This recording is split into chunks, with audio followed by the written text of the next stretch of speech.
Today I fucked up by asking my husband for a massage, NSFW. So this just happened a few hours ago. I had a rough day today and have had the worst knot in the middle of my back. Hubby and I were cuddling and things started getting frisky, but before we went any further I asked him to massage my back with my favorite peppermint massage oil. He happily obliged. I got up to pee mid-massage, and when I came back to our room he said something about his man jingles burning after he scratched them, but he brushed it off as nothing since it wasn't too bad. I laughed at him because I thought it was funny that he neglected to wash the oil off before scratching his nads. For some reason this didn't register in my head as oh, hey, maybe you should wash the oil off your hands before we get into things. My two brain cells were solely focused on getting the D now that the stupid painful knot was out of my back. So I straddle him, get ready for a wild ride and some good old foreplay, when suddenly, I feel the most intense crotch fire and roll over in pain. I'm close to bursting into tears and we both realize what happened. I jump off the bed and manage to stub my big toe pretty bad as I ran to run my cooch under cold water to relieve the burning,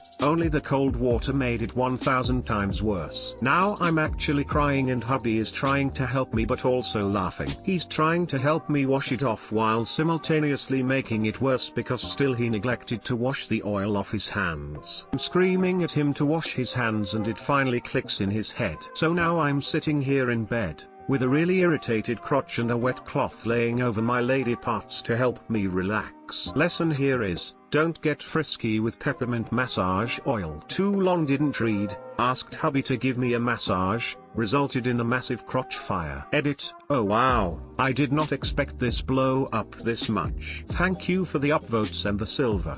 I appreciate your lovely human beings so much and hope you got a good laugh out of this. I have had this experience. Except instead of stubbing my toe I bailed over his cat. Oh man, poor kitty, but that made me laugh, smiley face. Not my story, but a couple of friends of mine got frisky after eating tacos, I think, with hot sauce. Apparently wiping your hands on a napkin is not enough and that hot sauce burns for a really long time. My worst experience was after my girlfriend brushed her teeth. I have a really strong cool mint toothpaste. She got frisky and decided to try and initiate things by giving me head. Mint might feel okay on your mouth but it burns horribly on your crotch. Scented stuff should not be down there. During my time in college, my mom was a public health physician. Every time I would visit home she would hand me a box of the free condoms they give out at their STD clinics. I would ask what she was implying, and she would say, maybe you need them, maybe you don't. Maybe someone you know needs them. But it's better to have them than not have them. In any case they were far too many for my own meager love life. So I used to hand him out to friends and fraternity brothers, including flavored condoms that were intended for oral sex. So one night I'm having beers at a fraternity party, when a female friend who's dating one of the brothers walks up and smacks me hard in the back of the head. I turn around with a "what the hell?" look. She glares at me with these hell hath no fury eyes and says most emphatically that mint condoms burn. Well, duh. They are meant for oral sex. You never told me that. I didn't think I needed to. I didn't think anybody would stick something labeled mint down there. She smacked me in the head again and stormed off. My turn, my turn.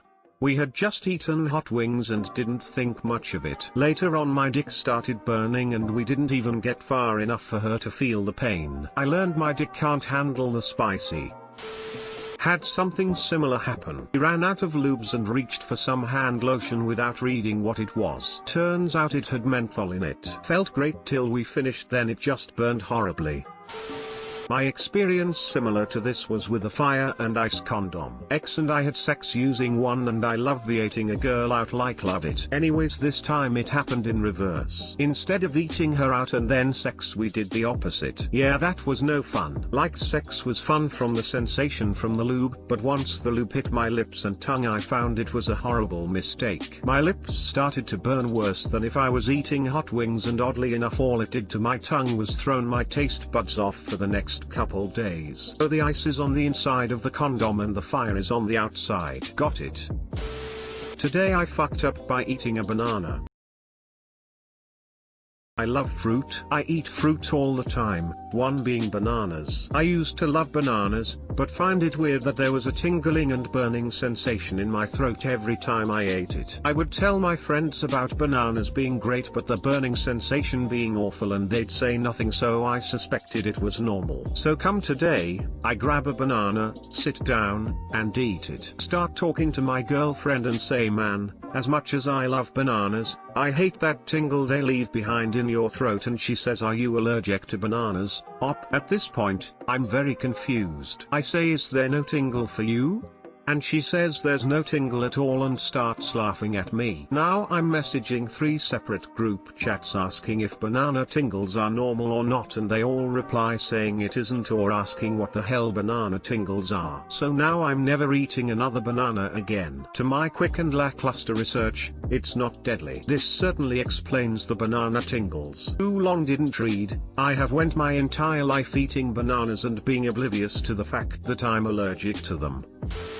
You're kind of a champ though. What a way to manage an allergy. Thanks.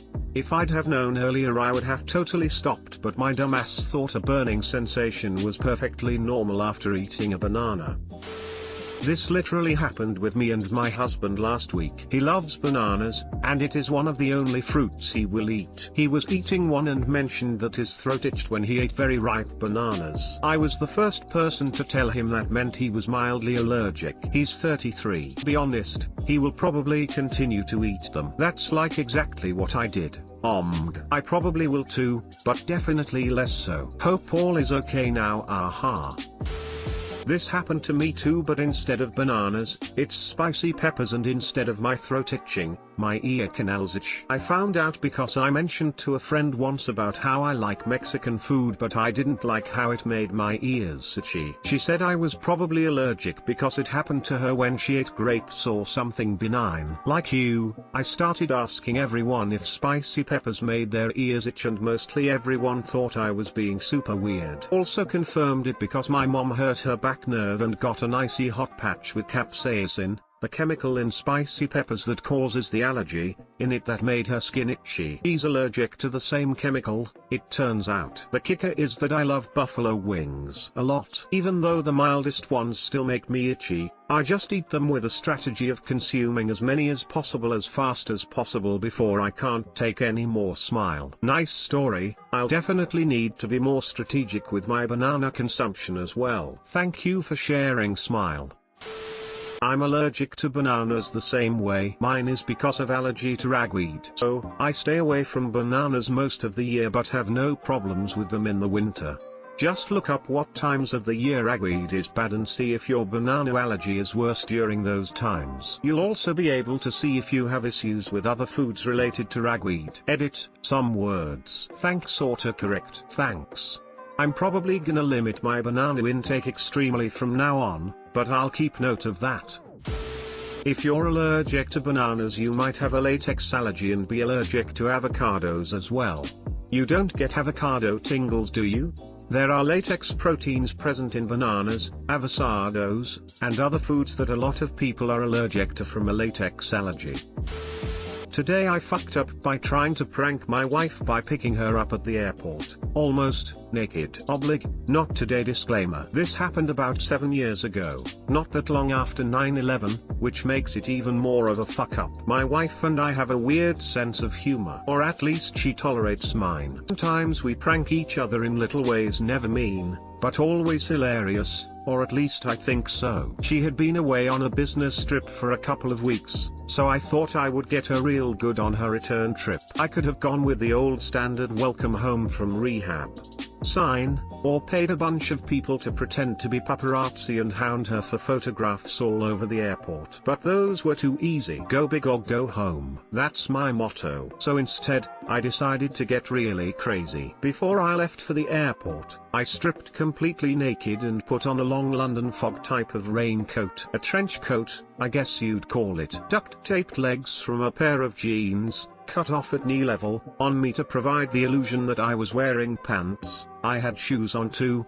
obviously. And then I drove across town to our little municipal airport's short-term parking. The plan was simple: meet her at the gate, be nonchalant about the weird outfit, get her luggage, and then when we got to the lot, shuck out of the coat, rip off the jeans legs, and drive home completely stark naked. Hilarious, right? You see, in my mind, this made a lot of sense. In fact, I couldn't think of a single thing that could possibly go wrong. So there I was, walking around in our tiny little 3-gate airport, in the middle of summer, on a warm night with 0% chance of precipitation, wearing a long trench coat. Surely this will arouse absolutely no suspicion, I thought. I realized my mistake when I noticed people looking at me like I was either crazy, or some kind of child molester, or both. And then over at the opposite end of the airport I saw a cop staring right at me while talking into his shoulder microphone. Now I might be stupid, but I'm not slow. I realized right then and there that he thought something was suspicious. At first, I thought he might have figured out that I was pranking my wife and he was just telling his co-workers about the awesome shenanigans that were about to go down. That seemed pretty unlikely, so then I thought, oh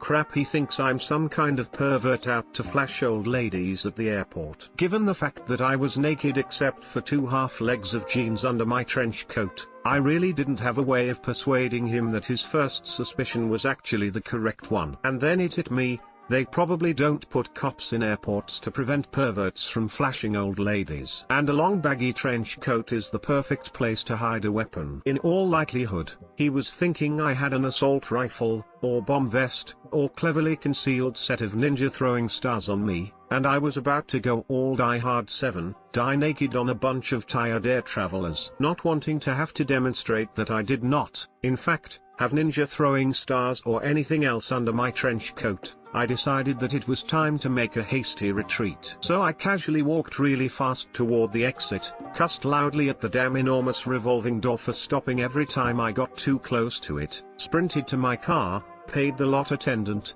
and then drove off down the country lane leading away from the airport. Safe at last, I settled down for a quick ride home to put on some real clothes and never ever explain to my wife why I was experimenting with homemade jeans shorts at the age of 42. Sadly, I didn't get to not do that. About half a mile from the airport, I saw flashing red and blue lights approaching from both directions. A few seconds later, I was pulled over on the side of the road, half my car tucked up next to a cornfield, and explaining to several different cops how I had planned on pranking my wife by showing up naked and dressed like a flasher when she returned from her business trip. Which made perfect sense, I'm sure. All in all, they took it pretty well. I wasn't required to get out of the car and place my hands on my head, or jacked up on my trunk, or shot, or blown up by an anti-terrorist robot. They just took my statement, looked at the itinerary printed on travel agency forms that I'd,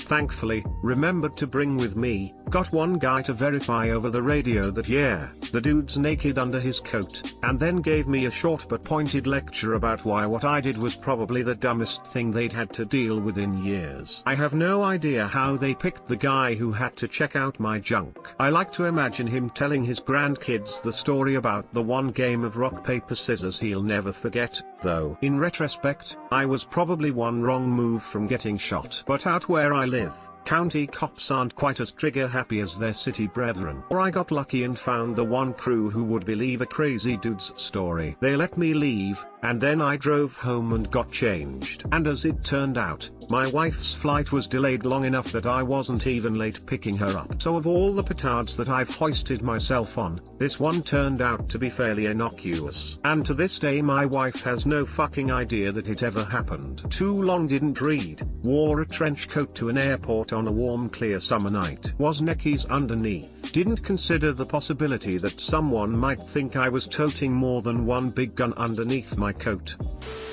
As a TSA officer in a major airport, we have seen some individuals even less concerned than you about their lack of attire. Earlier this week I checked a lady through wearing what I can only describe as a body-sized mosquito net and a thong. Full view of her chest. The airline didn't let her board, but she was walking around for at least an hour before that. Next time maybe try for tearaways. Yeah, tearaways would work just fine, and no cops would think you are concealing a weapon. BTW, you have a weird sense of humor if you think it's funny to drive home butt naked.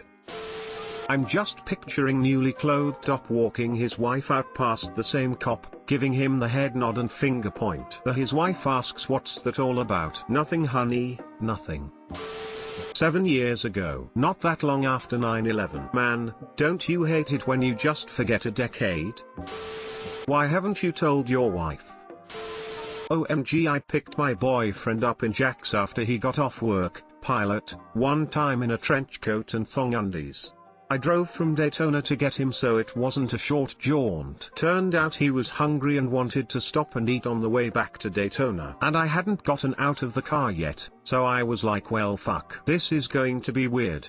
We went to the place on the river, the one with that mass shooting, and went to a restaurant to have lunch. A guy in a pilot uniform and a chick in a trench coat. In Florida. Funny thing is, the most memorable part for me was that I ordered sausage and peppers, and the waiter said I've never had anyone order that wasn't an old man. Turned out he was hungry and wanted to stop and eat on the way back to Daytona. You should have told him, good thing you came prepared, drop that trench coat and show him the lunch.